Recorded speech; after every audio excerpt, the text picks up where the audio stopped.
शुरू में करूंगी 7 घोटाले। एक पहला है भारतमाला प्रोजेक्ट से करीब 70-75 हजार किलोमीटर की सड़क बननी थी और इसका पैसा CCA, cabinet committee on economic affairs, जो आर्थिक मामलों की कैबिनेट कमेटी होती है जिसकी अध्यक्षता स्वयं प्रधानमंत्री करते हैं, उन्होंने इसका फंड दिया था।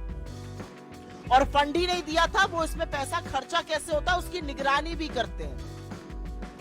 इसमें जो भी टोटल, और इसके हम आपको प्रेस रिलीज में सारे फिगर्स दे रहे हैं, इसमें 15 करोड़ 37 लाख रुपए पर 1 किलोमीटर सड़क बननी थी। इन लोगों ने बढ़ाकर 32 करोड़ 17 लाख कर दिया, दुगने से भी ज्यादा। और ये पीएम की निगरानी में सीसीए की नाक के नीचे भारत सरकार के आंखों के सामने हो रहा था। सिर्फ पैसा ही नहीं दोगुना किया गया, इसमें और भी बड़ी धांधलियां सामने आई हैं। इसमें पता चला है कि फर्जी दस्तावेजों के आधार पर बिडर्स का चयन हो गया। बिडिंग प्रक्रिया में बड़ा फर्जीवाड़ा सामने आया है। विस्तृत परियोजना रिपोर्ट पर काम भी नहीं हुआ।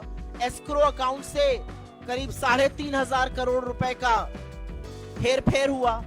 और सबसे बड़ी बात यह है कि इसके किसी भी जब रोड बनता है तो एक सेफ्टी कंसल्टेंट रखा जाता है कि आपके और हमारे जैसे लोग जो इस देश के नागरिक हैं जब सड़क पे चले तो सुरक्षित रहें। सरकार ने यह भी जरूरी नहीं समझा। भारतमाला के कितने ही हिस्सों में एक भी सेफ्टी कंसल्टेंट नहीं है।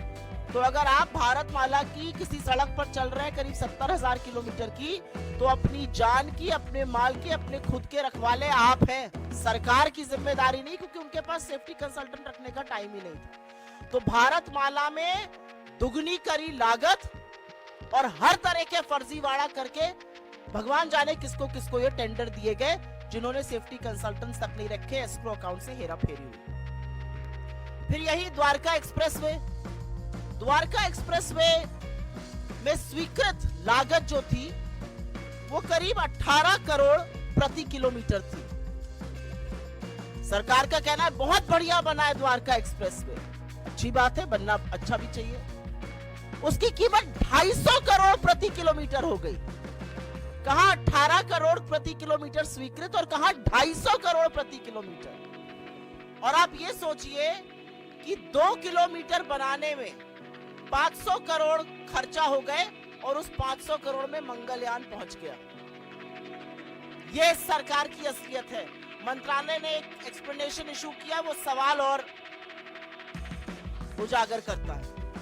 क्या बन गया भाई ऐसा? कौन सा ऐसा विश्व का 8वां नवा अजूबा बना जिसकी कीमत 18 करोड़ से बढ़कर 250 करोड़ प्रति किलोमीटर हो गई? अब ऐसा हाईवे बना हुआ जिसमें आप चेहरा देख सकते होंगे, अन्यथा तो इतना कीमत बढ़ना बड़ा मुश्किल का काम है। महंगाई की वजह से इतनी कीमत बढ़ नहीं सकती है, क्योंकि एस्केलेशन कॉस्ट उसमें होती है। तो ये कमीशन खोरी है, किसने पैसा खाया इसमें? तीसरी, टोल में लूट। आप सब लोग तो खूब टोल देते होंगे आते जाते वक्त। अगर दिल्ली से मुंबई आज जाना हो तो 6,000 रुपए का तो आप टोल ही दे दीजिएगा सड़कों पर। और मजाक नहीं कर रही हूं, जाकर देखिएगा 6,000 रुपए का टोल दिल्ली से मुंबई अगर आपको दूरी नापनी है सड़क से। एनएचएआई का रूल है कि अगर टोल के पास या टोल वाली जो सड़क है उस पर कंस्ट्रक्शन होता है तो टोल की कॉस्ट 75% कम होगी। ऐसा नहीं किया गया। मात्र 5 टोल बूथों का, मात्र 5 टोल प्लाजा का सीएजी ने एक रैंडम ऑडिट किया और उसमें पता चला कि करीब करीब 132 करोड़ रुपए अवैध वसूल लिए गए लोगों से। ये मात्र 5 टोल प्लाजाओं की बात कर रहे हैं। अगर पूरे देश के टोल प्लाजाओं का ऑडिट हो जाए तो सोचिएगा कितना लाखों करोड़ों का गबन हुआ है। और सड़क पे कौन चल रहा है? सड़क पे धन्ना सेठ चल रहे हैं या आप जैसे और हमारे जैसे मध्यम वर्ग, निम्न मध्यम वर्ग, गरीब लोग चल रहे हैं बसों से, गाड़ियों से, और वो सारा कॉस्ट निकालता है। तो 132 करोड़ तो टोल में लूटे। और एक और ऑडिट में पता चला है कि करीब 135 करोड़ एनएचएआई ने राजस्व का नुकसान किया। एक कंसेशन अग्रीमेंट होता है वो कर करके। आयुष्मान भारत पूरे वक्त लोकसभा में यही सुनाई दे रहा था, हर जगह प्रधानमंत्री इसकी बात करते हैं। ये तो घोटालों का योजना निकली। आयुष्मान भारत में 7.5 करोड़ लोगों का,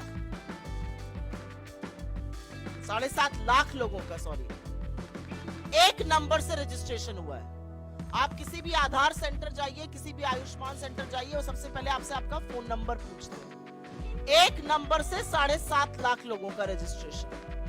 और यही नहीं, आयुष्मान भारत के तहत 88,760, मोटा मोटा 88,000 मान लीजिए, उन रोगियों का भुगतान हुआ है जिनकी मृत्यु हो चुकी थी। मृत लोगों का इलाज दिखाकर क्लेम का भुगतान हुआ है। अब ये किसके पास गया है ये नहीं पता, लेकिन लाभार्थी के खाते में तो ये बिल्कुल नहीं गया। 88,000 मृत लोगों के फ्रेश इलाज का क्लेम दिखाकर उस पर धांधली हुई है। और जैसा कि मैंने आपको बताया, 7.5 लाख लाभार्थी एक नंबर से जुड़े हैं। इनफैक्ट अगर आगे डेटा देखिए तो करीब करीब 1 करोड़ 24 लाख जो हैं वो मात्र कुछ फोन नंबर से जुड़े हैं। भगवान की बात ना हो ऐसा कैसे हो सकता है? और वो राम जो सबके आराध्य है। अयोध्या में एक भव्य राम मंदिर बन रहा है।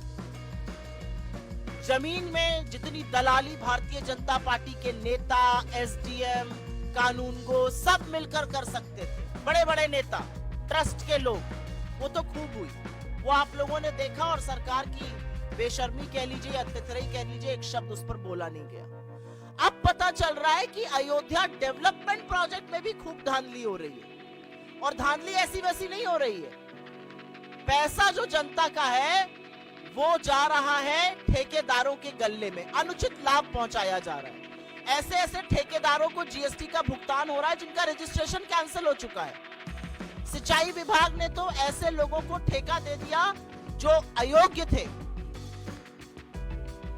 जो कार्यान्वयन एजेंसी है उत्तर प्रदेश राजकीय निर्माण निगम, उन्होंने परफॉर्मेंस गारंटी का एक पैसा होता है जो ठेकेदारों से जमा कराना होता है, वो तक जमा नहीं कराया। तो ये तो भगवान के नाम पर लूट मची हुई। पहले जमीन की धांधली में सस्ते में जमीन लेकर महंगे महंगे दामों में ट्रस्ट को बेचकर खूब पैसा कमाया इन तथाकथित राम भक्तों ने। हमारे आराध्य को, हमारे ईश्वर को भी नहीं छोड़ा। और अब उसी अयोध्या डेवलपमेंट प्रोजेक्ट में बड़ा घोटाला सामने आ रहा है कि करीब करीब 20 करोड़ रुपए तो ऐसे ठेकेदारों के गल्ले में गए जो अयोग्य थे। रजिस्ट्रेशन कैंसिल, जीएसटी का भुगतान आ रहा है। ग्रामीण विकास मंत्रालय, रूरल डेवलपमेंट मिनिस्ट्री, ये छठा घोटाला सामने आया है। क्या कहता है ये घोटाला? इसमें पेंशन का एक प्रयोजन होता है। वो पेंशन किसको जाती है? वो पेंशन जाती है वृद्धा पेंशन, विधवा पेंशन और विकलांग पेंशन। हर गांव में अगर आप आज की तारीख में चले जाइए तो आपको 10 लोग ऐसे मिल जाएंगे, वृद्धा, विकलांग, वृद्ध मिलाकर, जो कहेंगे हमारी पेंशन नहीं आ रही है। किसी भी जगह चले जाइए, वो कहेंगे हमारी पेंशन नहीं आ रही है। फिर हम उनको दिलासा देते हैं कि हम कुछ करते हैं, फिर हम डीएम को चिट्ठी लिखते हैं, फिर डीएम कहता है कि नहीं ऐसा आवंटित फंड कम हो गया है, क्या किया जाए। ऐसा तमाम जगह होता है, एटलीस्ट जहां जहां मैं जाती हूं वहां जरूर होता है। अब पता चल रहा है ऐसा क्यों हो रहा है? क्योंकि जो वृद्धा पेंशन, विकलांग पेंशन, विधवा पेंशन का पैसा है वो सरकार दूसरी योजनाओं के प्रचार प्रसार में खर्च कर रही है।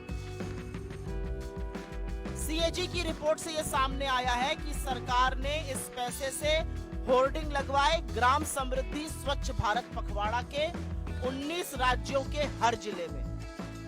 जो पैसा एक विधवा के खाते में जाना चाहिए था, जो एक विकलांग के खाते में जाना चाहिए था, जो एक वृद्ध के खाते में जाना चाहिए था, उससे 19 राज्यों के हर जिले में होर्डिंग लगाए गए स्वच्छ भारत पखवाड़ा के। और अंत में एचएएल को भी घसीटा है सीएजी ने। विमान इंजन की डिजाइन प्रोडक्शन की खामियों का गंभीर आरोप लगा है, जिससे करीब राजस्व को 154 करोड़ रुपए का नुकसान हुआ।